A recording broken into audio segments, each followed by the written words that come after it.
So there's a shipping tracking scam going on that I want you guys to be aware of. So it happens through text.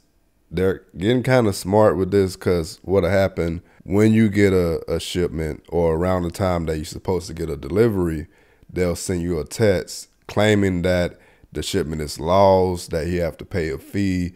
So on my Android phone, when I get a text like this, it shows up as a group text. I'm not sure if it's the same on iPhone or not, but it'll show a link, and just gonna go ahead and put this out there. Usually when you have a shipment, especially if you didn't sign up for text alerts, you'll never get a text. Myself, I always get emails, so I always follow the emails. I just delete these text messages. But normally the way it works, they want you to click the link. I'm not gonna click on the link, not even for this video, just because I'm afraid of what'll happen. Now, I do know they do try to get money from you.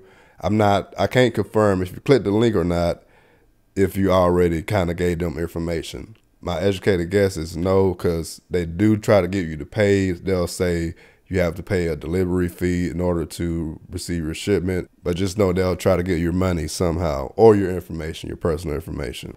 I found this scary. Like, I don't know how they're like getting our information, enough information to know exactly when our stuff is being delivered, but that's kind of scary. So I just wanted you guys to be aware. But all right, but if you're interested in how-to videos around everyday tech and little updates like this, feel free to subscribe if you haven't already. But that's all I got for you for this video. Much love to each and every one of you. I'm your downloading pirate, and I'm out.